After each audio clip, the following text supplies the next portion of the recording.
Alors, ce soir, je vais vous titiller un petit peu, vous secouer. Et si on est honnête, quand on parle, on a le privilège et la responsabilité d'être un orateur. Dieu commence à nous parler à nous. Expérience faite beaucoup de fois. Il y a un texte qui, je sais que j'en ai partagé un tout petit peu, c'est dans les derniers messages que j'ai faits, qui m'a complètement bousculé, remis en question et qui m'a fait un peu travailler. C'est un texte dans Apocalypse 22, verset 2, où il y a le fleuve qui sort du siège de Dieu et de l'agneau. Et puis là, entre deux parties du fleuve, il y a là un arbre de vie qui donne des fruits 12 fois par année. Et puis les feuilles qui servent à guérir les peuples, il n'y aura plus de malédiction. Donc, il y a beaucoup de traductions qui disent anathème, mais pour moi, malédiction, ça m'a frappé. Euh, j'ai l'impression que quand on sera dans le royaume de Dieu et qu'on verra toutes ces choses, Jésus pourra nous dire, eh ben, c'est la concrétisation de tout ce que j'ai fait en étant sur la terre. L'eau vive de la Samaritaine, c'est le salut. Cette eau vive qui vous a conduit vers moi. Et puis, les feuilles pour la guérison, ben, le message de Jésus, c'était le salut, c'était la guérison et puis c'était la délivrance. Donc, on retrouve ces trois principes extraordinaires du but de la venue de Jésus sur la terre, c'est de nous sauver, de nous racheter à la malédiction de la loi, de Galates 3, 13, il était racheté à un grand prix, il nous a racheté de la malédiction de la loi. Quand on lit un petit peu l'Ancien Testament, on se dit, aïe, aïe, heureusement que Seigneur Jésus, il n'y a pas assez de temps pour te dire merci de nous avoir arrachés à cette abomination. Donc, on retrouve ces trois choses. Pour moi, c'est impressionnant qu'on va voir ça quand on sera dans la gloire. Jésus pourra dire, ben, je suis l'eau vive, cette eau qui coule du fleuve, ce fleuve qui coule, la guérison, et puis plus besoin de délivrance parce que la malédiction n'existera plus. Donc, c'est ce qui m'a un petit peu titillé pour que j'essaye d'aller un petit peu plus loin avec vous. Donc, parler de malédiction, souvent, c'est quelque chose qui fait frémir. On aimerait savoir, on aimerait comprendre.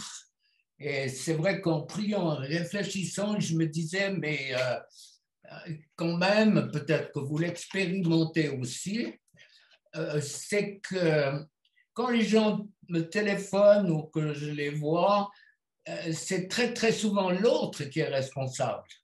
Alors, je suis assez vieux, assez grand, mes oreilles ont assez entendu pour savoir qu'on est beaucoup, très souvent la cible, et puis que l'autre a une part de responsabilité, mais les personnes sont assez rares pour essayer de dire, mais en moi, qu'est-ce qui ne va pas? Donc, j'ai souvent parlé d'un miroir qu'on a tous devant nous et qui devrait nous servir à refléter qui on est, notre vécu, nos victoires, nos chutes et tout, pour avoir un contrôle le plus juste. Euh, des choses, quand je parle à des personnes au téléphone, ou chez moi, il y a moins de monde à cause du Covid. C'est pour ça que je parle du téléphone. Et les gens me disent, mais ça tombe à table, mais il y a ça, il y a ça. Et puis c'est vrai que c'est pas évident. Mais souvent je dis, mais il y a des portes. Et puis ils me disent, non, apparemment il n'y a pas de porte. Et puis on discute. Puis un moment après, il dit, mais c'est vrai que j'ai un passé qui est chargé.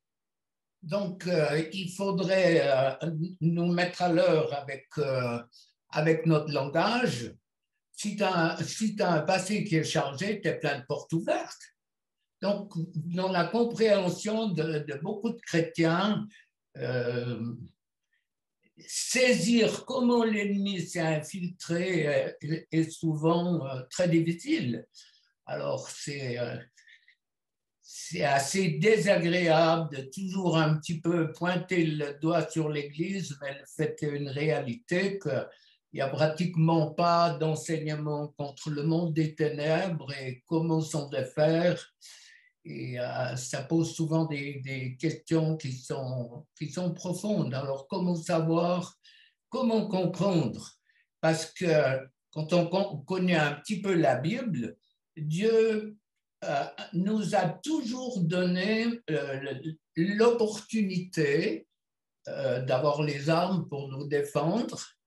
Et il y a une marche à suivre pour que l'ennemi ait le moins possible de droit et que les attaques soient tout à fait différentes. Moi, je sais qu'il y a des attaques qui sont d'angoisse, de peur, de panique, ou bien si c'est simplement au niveau des pensées, c'est quand même deux niveaux qui sont tout à fait différents. Et puis, il faut en tenir compte. Maintenant, étymologiquement parlant, c'est dire du mal, la malédiction, ou la bénédiction, dire du bien, ou bien mal dire, ou bien dire. Le dicodiaction de maudire, de prononcer des imprécations. C'est intéressant de voir qu'il dit aussi un sort hostile auquel on ne semble pouvoir échapper. Et puis c'est vrai que c'est souhaiter le mal. La malédiction, elle a une grande place dans l'Ancien Testament. Par exemple, maudire Dieu ou maudire son père, c'était passible de mort. Il y avait pas, c'était la mort. Il n'y avait pas de jugement, c'était la mort. Alors, vous entends crier, hurler, c'est quoi un père? Et c'est vrai qu'on est une génération, on peut presque dire sans père, donc pas de repère. Comment faire le trait d'union entre ce Père qui n'existe pas et Dieu. Alors, moi, je pense que je peux, là, je vais le dire deux fois parce que pour moi, c'est une clé. C'est une clé et si vous prenez en compte cette clé, votre vie, elle va changer. C'est pas compliqué, c'est extrêmement simple.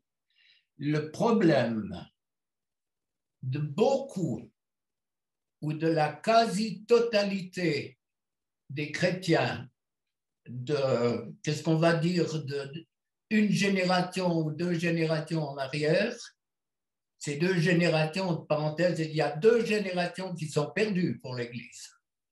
Il n'y a pas de racines, il n'y a pas d'engagement, on croit à Dieu, on suit, on va prendre sa dose au culte. Je suis un peu dur, mais il y a deux générations que l'ennemi a volées à l'Église. Il reste les pasteurs que je connais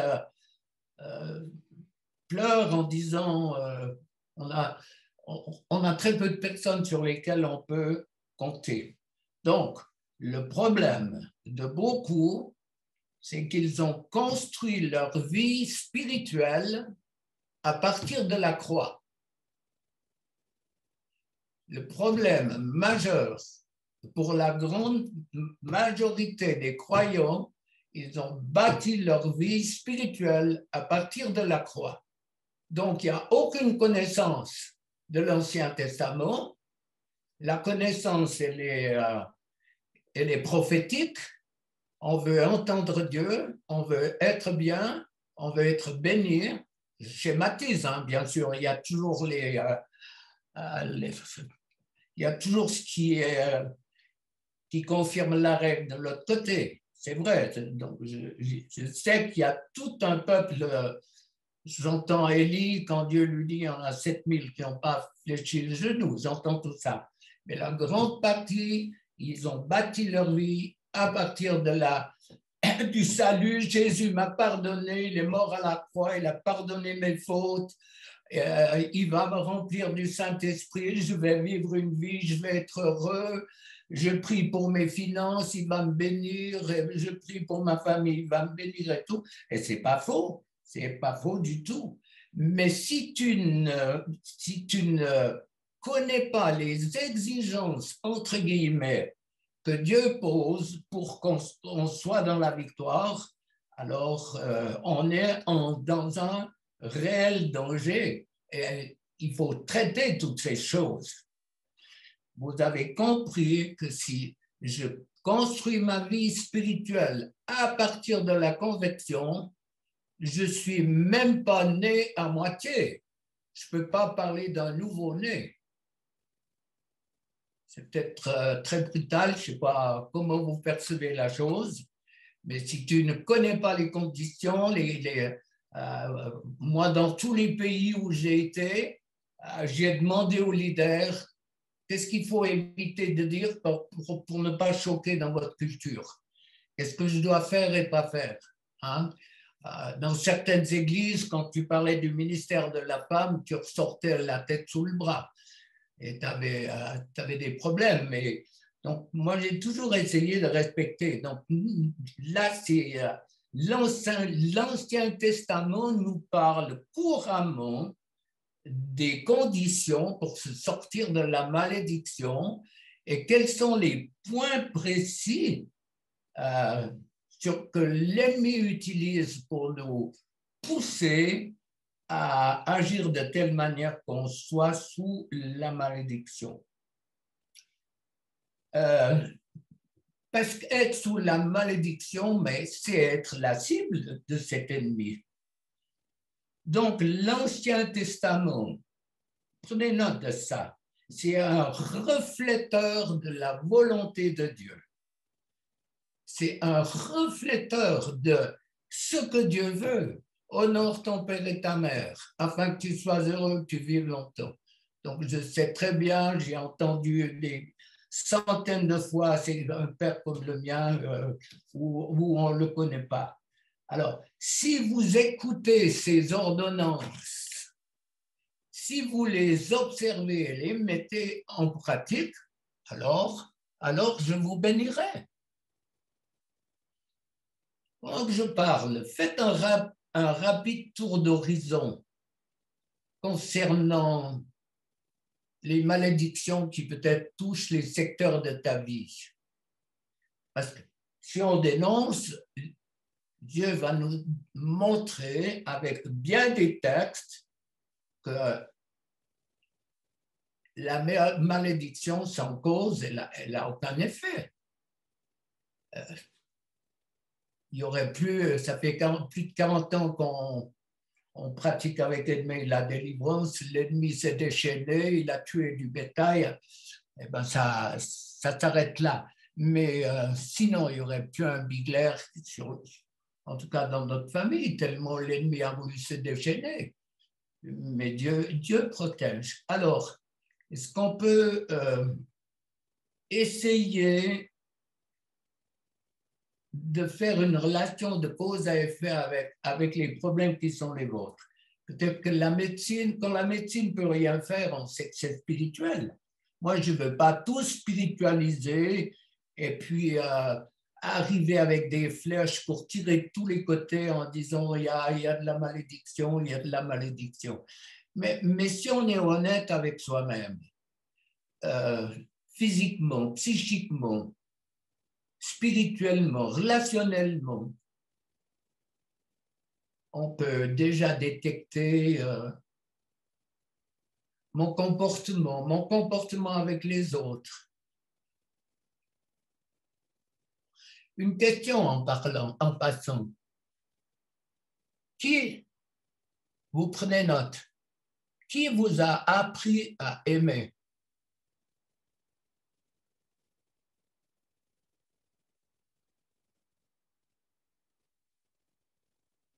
C'est une question, hein?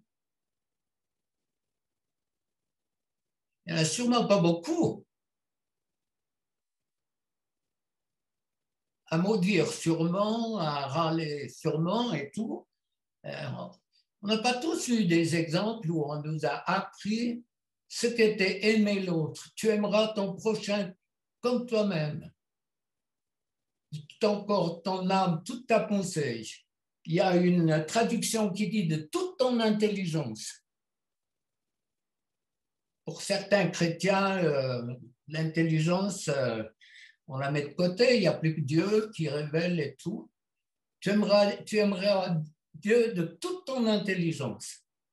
Moi, je trouvais ça que c'était un petit peu comme la cerise sur un gâteau. Je trouvais ça extrêmement intéressant et puis proche, tellement proche de moi, tellement proche de vous. Aimer Dieu tout en le louer, l'adorer, où ça devient pas cyclique, c'est pas un truc où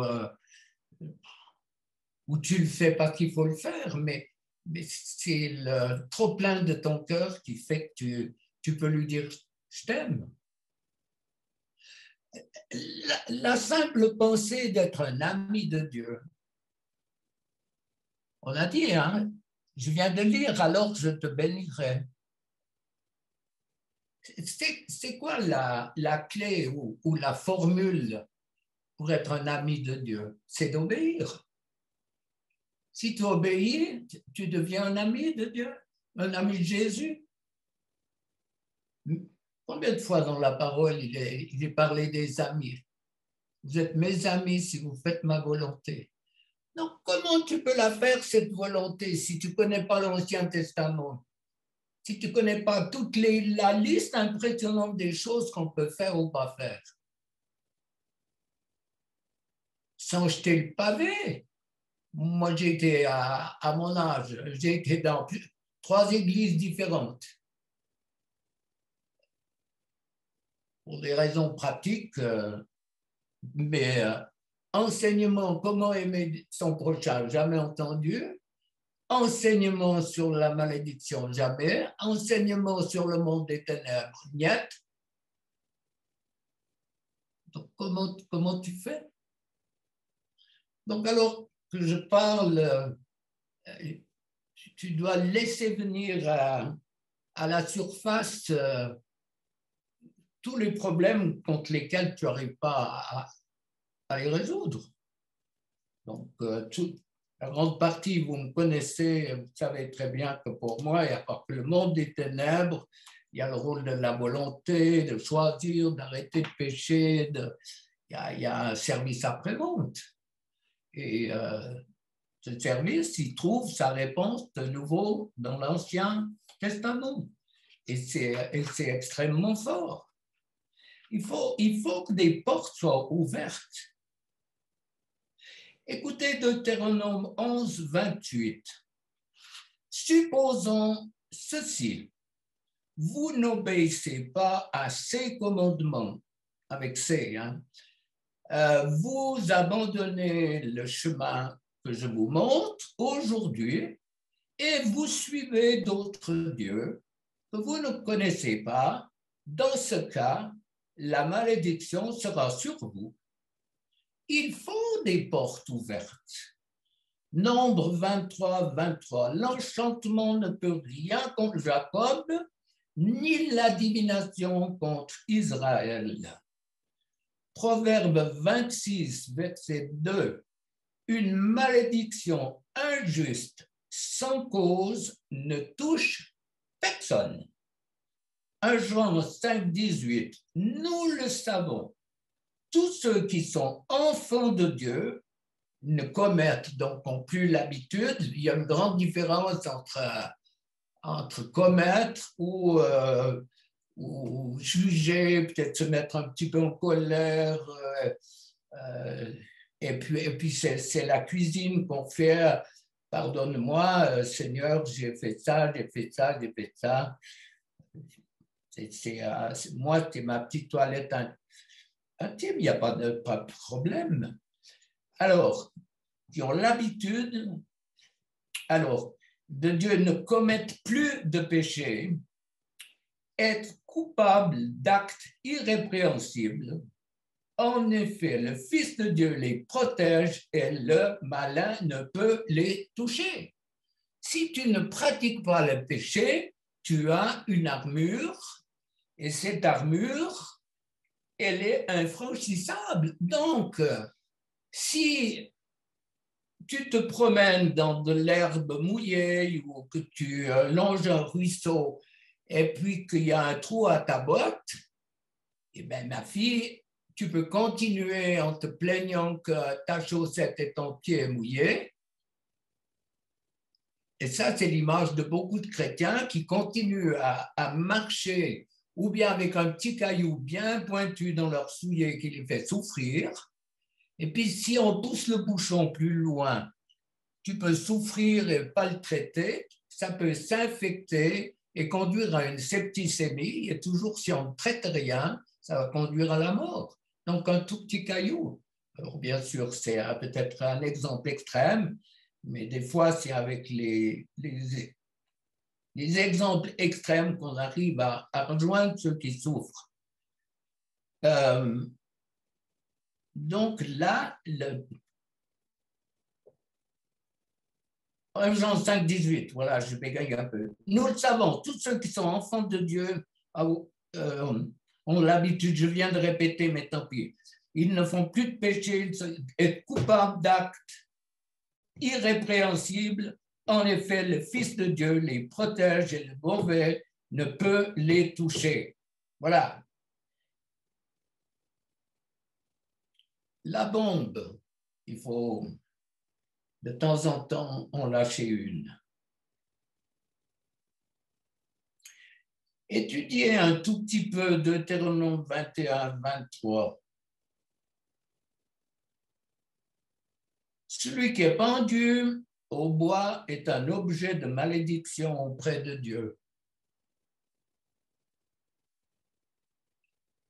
Vous n'avez jamais eu l'idée de porter une guillotine autour d'un collier en or ou un coupe-coupe?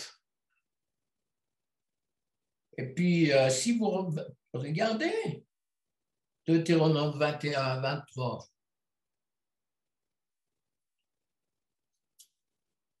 porter un objet de malédiction au cou,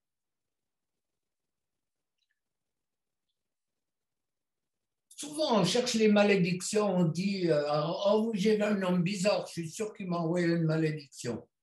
J'ai dit, puis alors, où est le problème? C'est le diable qui a raison ou si c'est vous? Vous avez les armes, vous avez tout pour le descendre. Est-ce que c'est le sorcier qui est... Non, mais les chrétiens tremblent devant le monde des ténèbres parce qu'ils ne sont pas enseignés.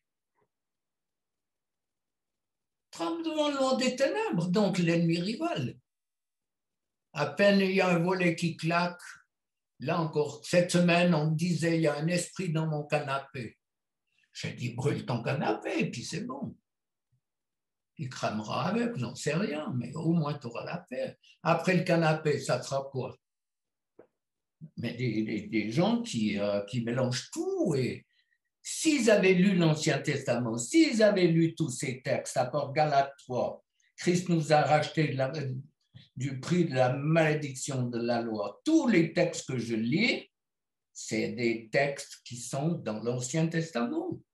Alors, si tu ne les lis pas, si tu n'as pas l'antidote, si tu ne sais pas ce que Dieu est capable de faire au travers de toi, si tu n'es pas un ami de Jésus ou de Dieu, c'est clair que la vie elle est beaucoup plus difficile et c'est alors beaucoup plus facile de rendre l'autre responsable de mes problèmes. Oui ou non? Alors, s'il y en a un qui sait que la grande partie des gens qui sont venus me voir, ils avaient une responsabilité extrêmement limitée par rapport à ce qu'on leur a fait. Mais en attendant, l'espace qui est le nôtre, c'est un espace qu'il faut utiliser pour arrêter de se faire avoir par cet ennemi qui est épouvantable. Donc, c'est... quand tu désobéis, tu te places sous la malédiction. On va voir deux textes avec leurs conséquences. Et puis c'est extrêmement intéressant. C'est 1 Chronique 21. Alors, Satan cherche à faire du mal au peuple d'Israël. Vous avez compris? Satan cherche à faire du mal au peuple d'Israël. Et comment il le fait? Il va utiliser le roi David. Non, mais quand tu lis ça, tu te tiens la tête et puis tu te dis, attends, bon, qu'est-ce qui se passe? Parce que quand même, après, dans les Épîtres, on verra que David était un homme selon le cœur de Dieu. Et je le crois tout à fait. Je ne mets pas en doute. Mais regardez dans la chronologie, dans le processus des choses, Satan cherche à faire du mal au peuple d'Israël. Il ne cherche pas le petit poussé. Il ne cherche pas le nouveau converti. Il cherche à la tête. Et quand il peut toucher la tête, tout le monde va payer le prix pour l'erreur. C'est une des raisons pour lesquelles il se focalise d'une manière puissante sur des personnes qui ont des ministères. Et moi, je fais pas comment l'autruche qui cache sa tête, mais je vous dis qu'il y a une infiltration du monde des ténèbres dans l'Église maintenant. Moi, je la qualifie de terrifiante avec, quand je prends l'exemple que vous avez entendu, je ne sais pas combien de fois, du Titanic où on danse, où on continue à boire, on danse, il y a l'orchestre qui est là, et il a fallu que l'eau commence à monter, et puis quand l'eau arrive à la hauteur de la bouche, c'est un petit peu tard pour crier à Dieu. Et je pense que c'est un exemple qu'il vous faut garder. Il y a une infiltration de fausses doctrines, de rattrapage pour tordre le sens de la parole de Dieu, de tout ce que j'ai lu dans ce chapitre 22 d'Apocalypse. Jésus est venu pour sauver, arracher les hommes et les femmes à une éternité sans lui. Il est venu pour nous guérir, parce que les conséquences de la chute, est-il besoin de le rappeler, c'est que la terre a été maudite, le serpent a été maudit, et il y a toutes les conséquences de la souffrance, de la maladie et tout ça.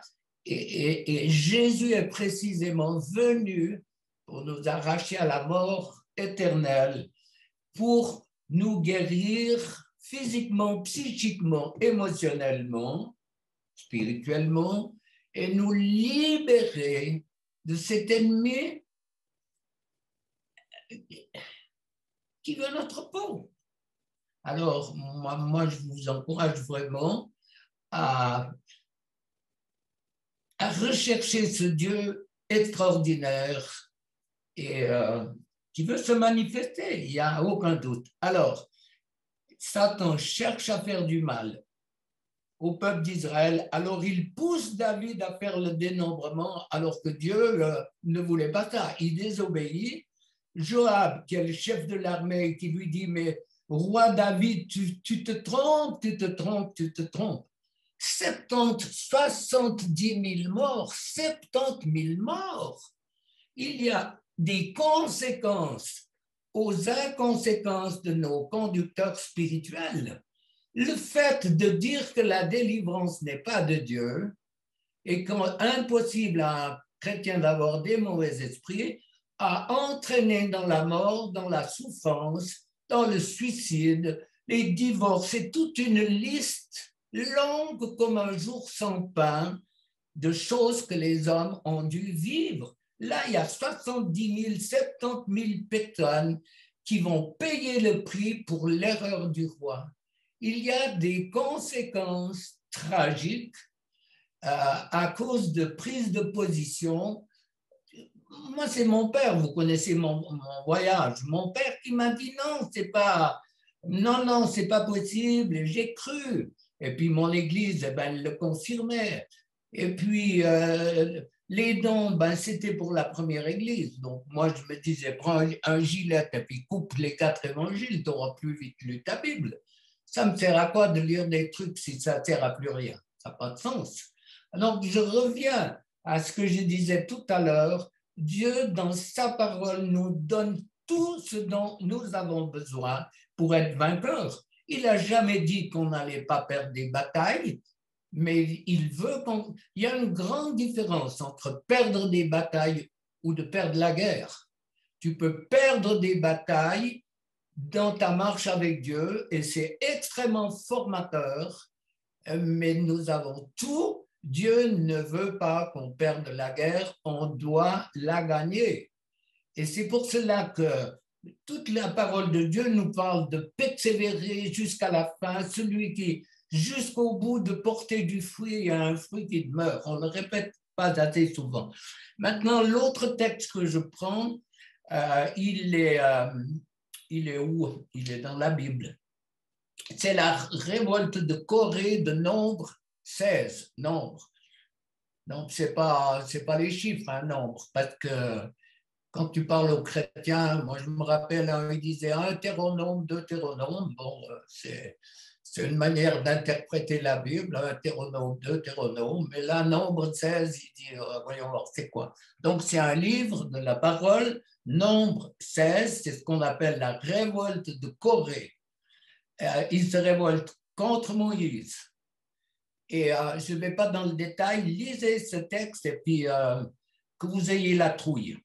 Alors, la révolte contre Moïse, le Seigneur fait jaillir un feu et dévore 250 hommes qui viennent présenter l'encens ou le parfum.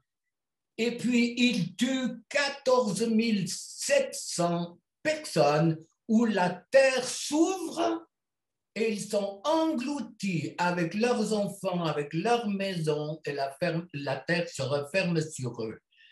Mes amis, quand on lit ça, on devrait avoir le trouillomètre à zéro, non par la crainte de Dieu, mais de nous dire, mais on a un Dieu saint, tellement saint qu'on ne peut plus faire certaines choses. Ça nous aide, mais si on ne connaît pas ces textes, comment on va pouvoir les vivre, comment on va pouvoir être grandir. Donc, on a vu, la création a été maudite et il y a toutes les conséquences. Maintenant, les malédictions, elles sont les conséquences de mes propres péchés. Alors, ça veut dire quoi le péché? Ça dépend pour qui donc. C'est assez élastique. Mais combien de personnes pour qui j'ai prié qui ont des crises d'angoisse, de panique à cause des films d'horreur et de violence qu'ils ont eus? Combien d'hommes et de femmes qui se battent avec l'impureté parce qu'ils se nourrissent de films porno ou de tout ce qu'on peut trouver? Donc, c'est en tout cas pas la faute à Dieu. Ils se placent sous une malédiction par leur propre vécu. Alors, de nouveau, vous allez me dire, oui, mais il y a un avant et un après. Ben, bien sûr. Avant que je faisais certaines choses, je ne parle pas pour moi, je parle d'une manière unilatérale. Avant, je faisais certaines choses, mais je ne savais pas que ce n'était pas bien. Mais n'empêche que tu vas quand même payer le prix de tes inconséquences. Alors, il y a ça, tes propres péchés. Il y a les péchés des pères, tout ce qu'on a hérité. Là, il y en a une belle tartine. C'est impressionnant. Là, prenons un petit peu de temps avec notre miroir. Les paroles autoproclamées. Tu dis quoi de toi?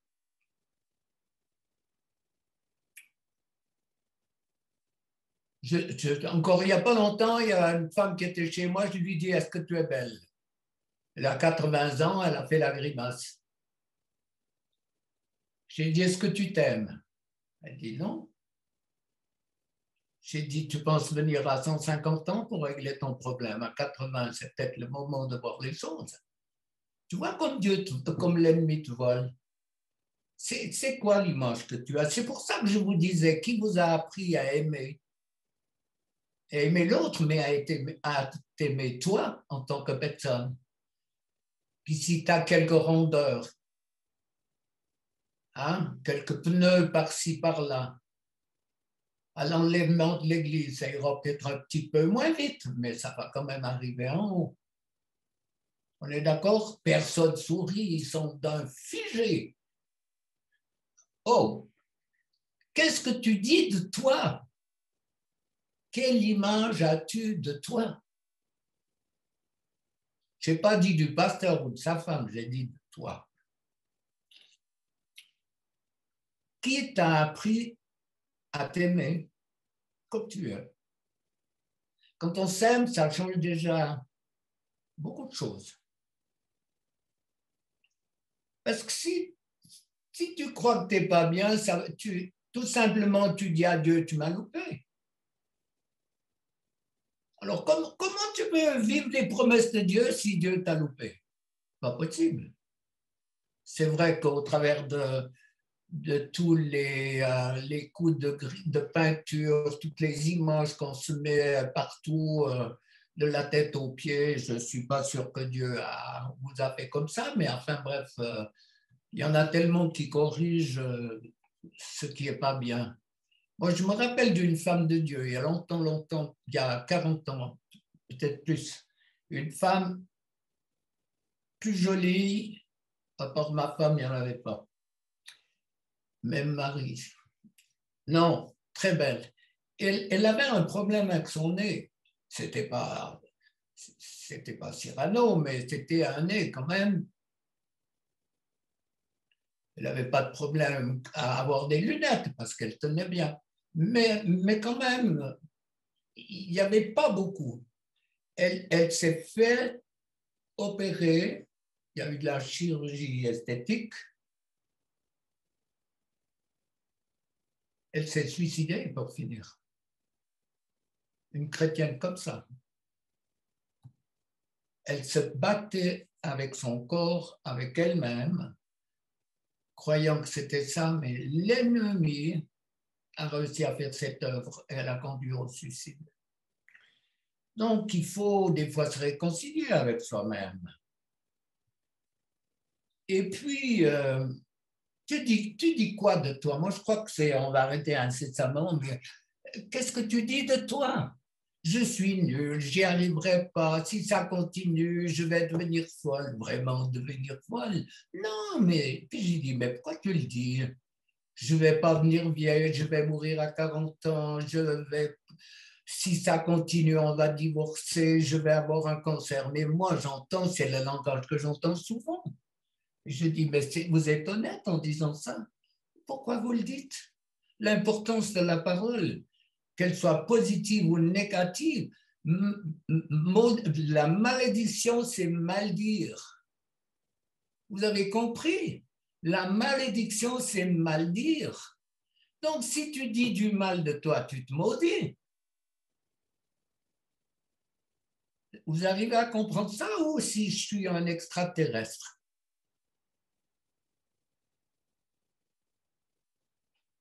Et puis, on donne à l'ennemi la possibilité de s'infiltrer, et puis lui, il rajoute.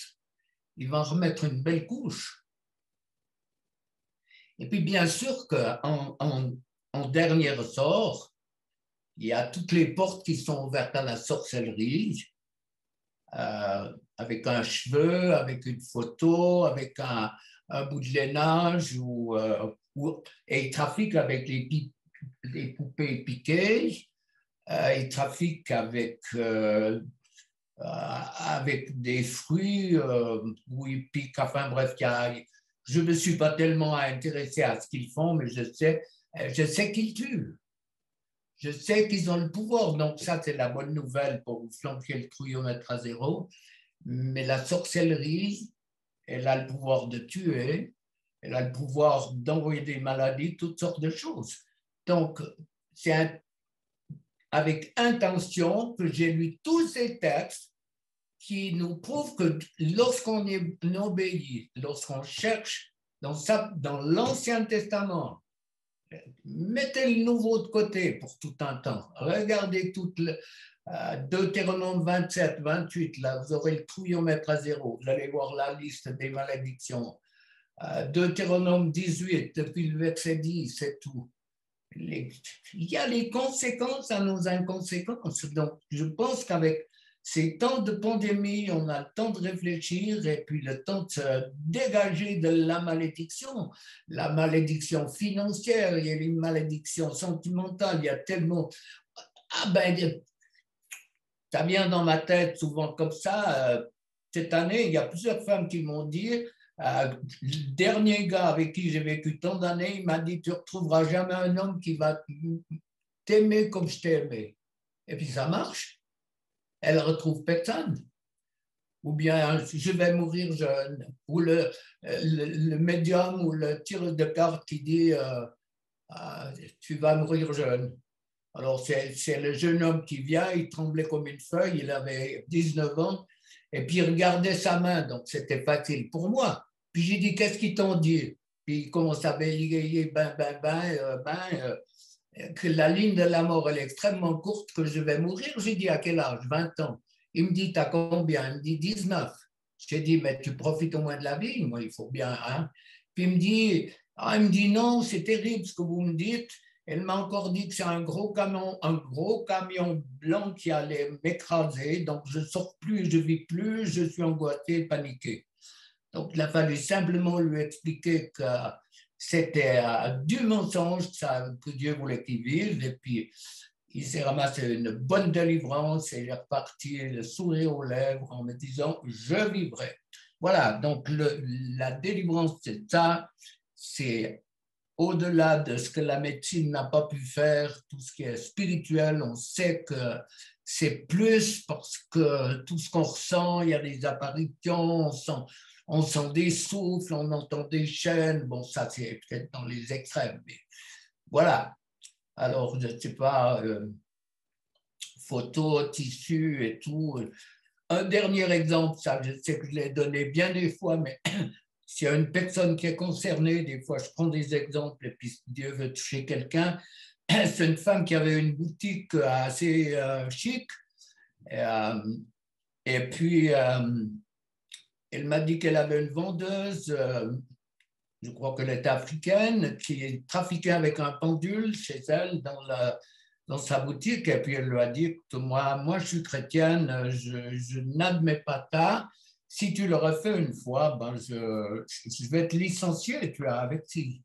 Et puis, qu'est-ce qu'elle a fait? Ben, on ne sait rien de ce qu'elle a fait. Toujours est-il qu'un jour, il y a une enveloppe qui arrive de France. Cette boutique, elle était à Genève, sauf erreur, ou à Lausanne. Et puis, elle l'ouvre parce que c'était à l'attention de... Son nom n'était pas libellé, mais à l'attention de la boutique. Donc, elle a ouvert. Il y a sa photo qui tombe. Donc, elle met le pied dessus, elle regarde si quelqu'un la voit, personne, elle ramasse sa photo, elle va dans l'arrière-boutique. C'était de la sorcellerie depuis la France qui disait on a essayé de la toucher, mais ça ne marche pas. Pour attenter à sa vie, envoyez-moi 1000 euros, je ne sais pas quoi, pour attenter à sa vie. Une dernière chose qu'il vous faudra travailler, c'est dans Nombre 23, c'est ma femme qui m'en a parlé, où Dieu parle au peuple d'Israël. Je fais ça en 3 minutes, parce que tous ceux qui sont sortis des 40 ans dans le désert, ils n'avaient jamais connu la guerre. C'était une génération nouvelle. Et puis, Dieu parle et leur dit qu'il allait chasser les animaux sauvages, qu'il allait les utiliser pour faire partir aussi les habitants du pays, mais qu'il allait le faire petit à petit, parce qu'il fallait qu'ils s'aguerrissent, il fallait qu'ils se laissent former. Ils avaient jamais tenu une épée ou d'arc, je ne sais pas ce qu'il y avait comme arme. Ils n'avaient jamais eu, et tout d'un coup, ils sont dans le pays de la promesse face à des ennemis, et Dieu leur dit petit à petit. Alors, elle-même me disait, mais je pense qu'il y a une corrélation avec ce que tu veux dire, ou ça ne sert à rien de tout essayer de brasser en même temps, de tirer de tous les côtés contre les malédictions. Pour moi, la première chose, c'est de chaque jour dire, Seigneur, protège-moi de toutes les flèches de l'ennemi. Protège-moi, protège ma famille. Nous, on lui dit merci. Moi, c'est exceptionnel si je demande quelque chose à Dieu, mais tous les jours, je lui dis merci pour ta présence et particulièrement merci pour ta protection en ces temps de pandémie. On ne mérite rien de plus que les autres, mais c'est ma relation avec Dieu qui fait que les choses sont comme ça. Donc, ne tirez pas boulet rouge de tous les côtés par rapport aux malédictions, ça serait faux. Mais au fur et à mesure que Dieu vous montre les choses, gérez-les, mettez-les à la lumière. Vous aurez toujours des amis pour vous aider à prier. Ne compliquez pas les choses. N'essayez pas de chercher avec votre intelligence les raisons ou les trucs pour lesquels il y a de la malédiction.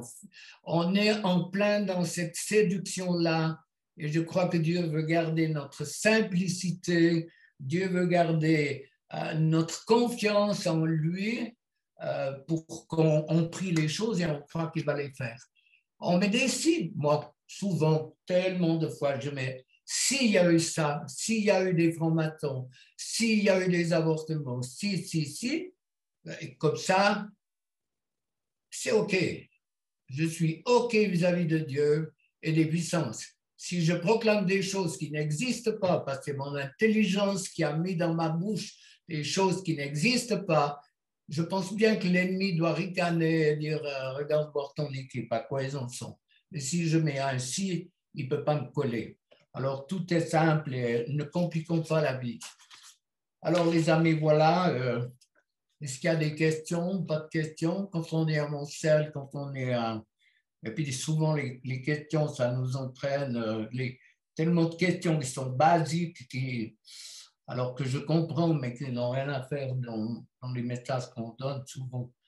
Alors, on va prier rapidement un petit coup, et puis comme disent les Français, prier un petit coup, briser toutes ces malédictions. Mais moi, je pense que vous pouvez continuer votre cuisine chez vous. Moi, je vois aux personnes qui m'appellent, et puis je leur ai dit de se braquer, pas de se braquer, mais de se connecter sur ce que j'allais dire ce soir.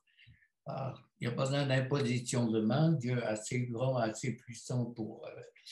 je le vois en priant au téléphone. Il y a vraiment des tas de personnes qui reçoivent et qui sont touchées par Dieu. Question, pas de questions, allons-y. Kleenex, Baker.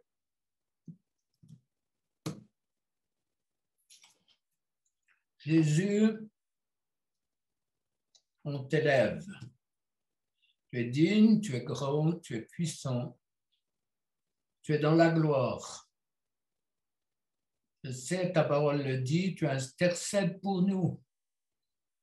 Convaincu que tu as les regards avec les anges, les archanges, le monde spirituel qui sont dans la gloire sur la manière dont tes enfants perçoivent ce que tu essaies de leur dire au travers de mes limites humaines. Et penche, puisque tu dis que les anges penchent leur regard pour voir si le peuple de Dieu va entrer dans une délivrance, toucher ton vêtement pour être guéri physiquement, émotionnellement, psychiquement. Jésus, toute la gloire te revient. Si tu n'avais pas obéi à cet acte le plus ignoble, aucun mot pour traiter l'horreur de ce que tu as dû vivre, alors qu'un seul geste de ta part, il y avait des myriades d'anges, et tous ceux qui étaient autour de toi auraient été comme Corée, engloutis, et tu ne l'as pas fait pour nous. Pour nous ce soir. Alors, reçois notre adoration, notre connaissance, là où nous sommes, avec la connaissance qui est la nôtre.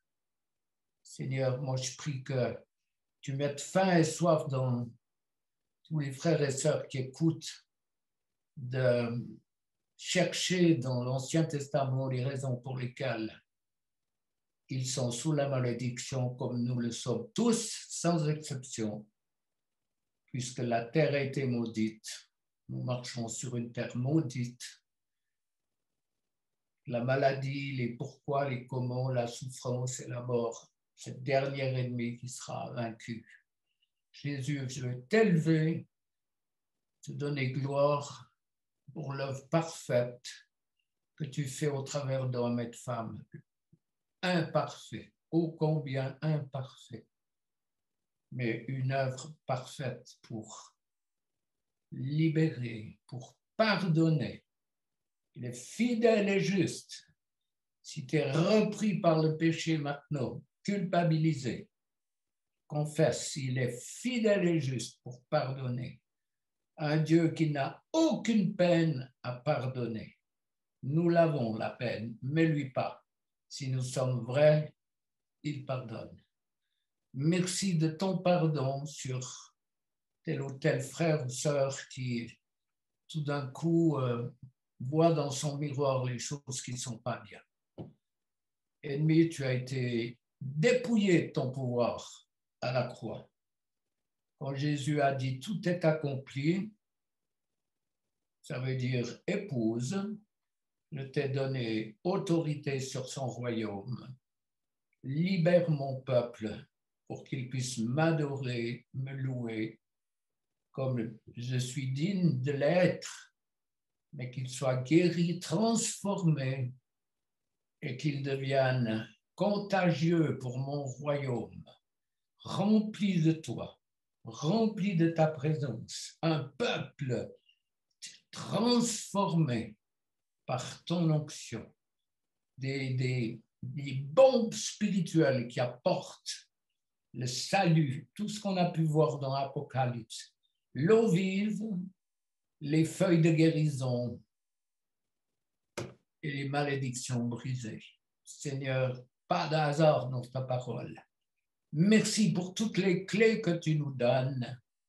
Nous voulons les utiliser pour que nous puissions t'adorer et te louer toujours plus.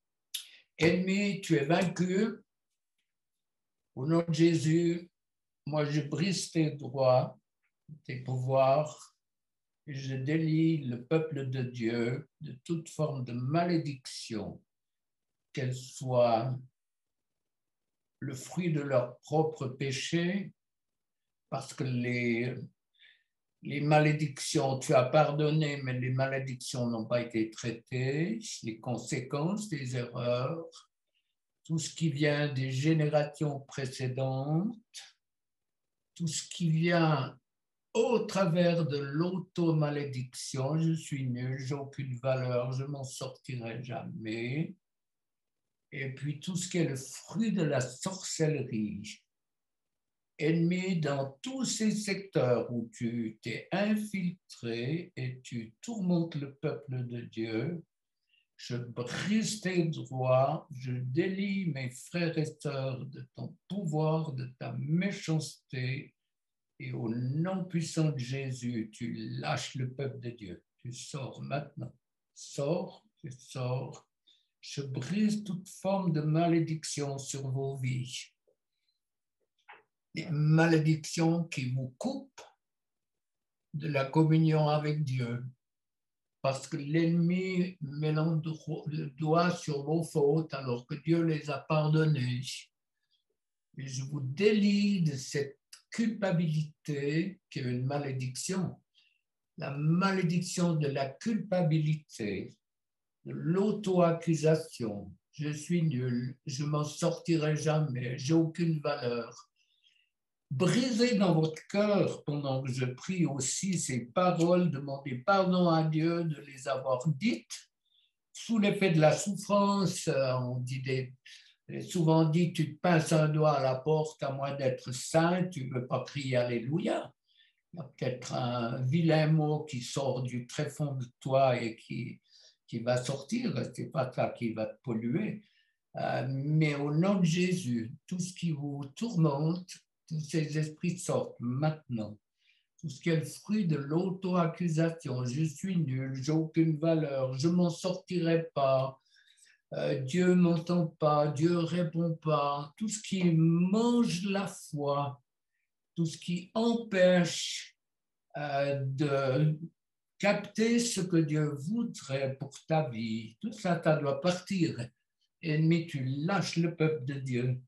Les malédictions qui viennent à cause des péchés des pères, tout ce qui a été fait dans les ténèbres, les alliances, la mort, les pratiques occultes, le culte des saints, de la Vierge, des morts, tout ça, ça part au nom de Jésus. Sortez au nom de Jésus. Je continue à prier. Je donne un exemple. Là, cette semaine, j'ai prié pour une femme qui avait des problèmes majeurs et son père est décédé il y a 3 semaines. Et j'ai prié, peut-être que vous ne comprenez pas, mais pour les esprits qui étaient sur son père, qui pratiquaient l'occultisme, qui sont venus sur elle. Et tout de suite, elle a pu me dire qu'elle était dans la paix. Alors, tout ce qui est venu, qui a passé d'une génération à l'autre, particulièrement s'il y a des pouvoirs occultes, arrêter le feu, les brûlures, les verrues, les sourciers, les tireurs de cartes, tout ce que la parole de Dieu proscrit, tout esprit que vous avez hérité de vos pères qui vous tourmente, qui donne des cauchemars, des angoisses, de l'insécurité, tous ces esprits doivent partir maintenant. Pour ceux qui sont peut-être nouveaux, c'est clair que ce que je fais sans vous avertir et peut-être rester dans la prière et pas.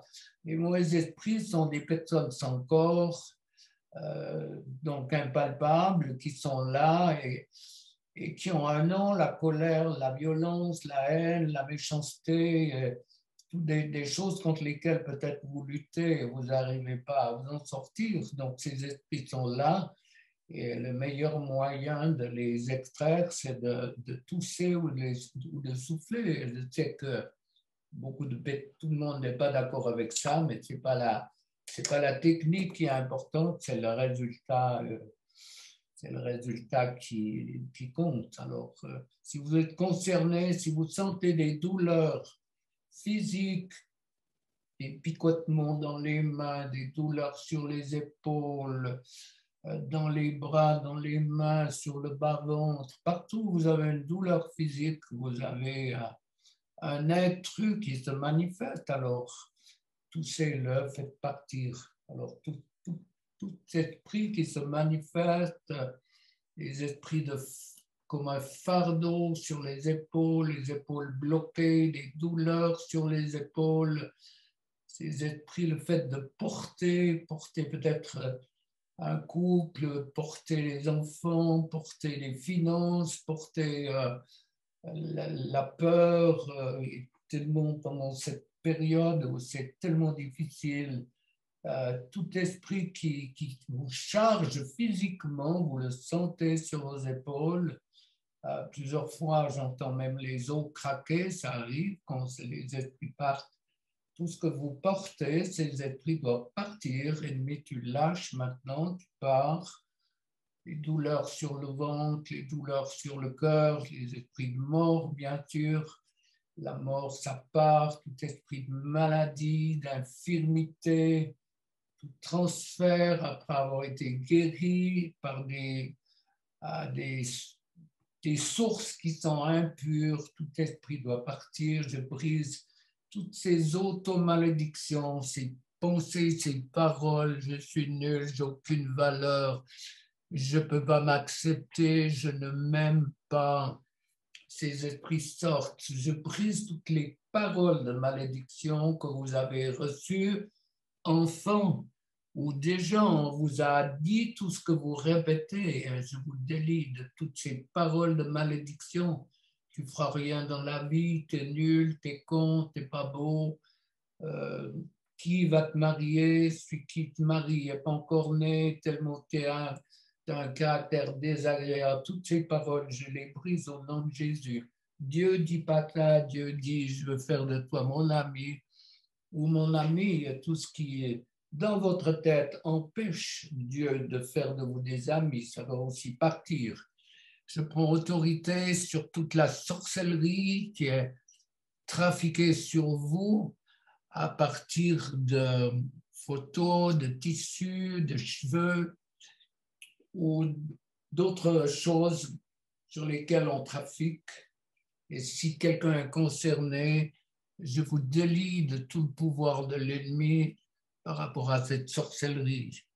Et tout esprit doit partir. Tu pars maintenant. Ennemi, tu lâches le peuple de Dieu. La peur de la pandémie, tout ça, ça fait partie de ces malédictions. L'angoisse, la panique, tout ça, ça doit partir. Tu pars. Rejet de toi, peur d'être rejeté, peur que Dieu te rejette, peur que les autres te rejettent. Tous ces mensonges, toute cette fausse image, tout esprit doit partir. L'ennemi, tu lâches le peuple de Dieu. Tu lâches le peuple de Dieu. Merci Seigneur pour ce que tu fais. Tu libères, tu pardonnes. Un Dieu mort à la croix, quel Dieu, quel misérable Dieu qui ne peut pas se défaire de la croix, qui meurt et puis qui va ressusciter au bout de 3 jours parce qu'il a vaincu jusqu'au dernier souffle pour pouvoir dire tout est accompli.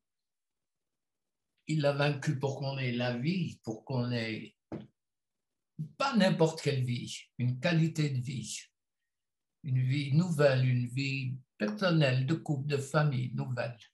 C'est pour ça qu'il a vaincu et qu'il a les bras ouverts pour nous recevoir.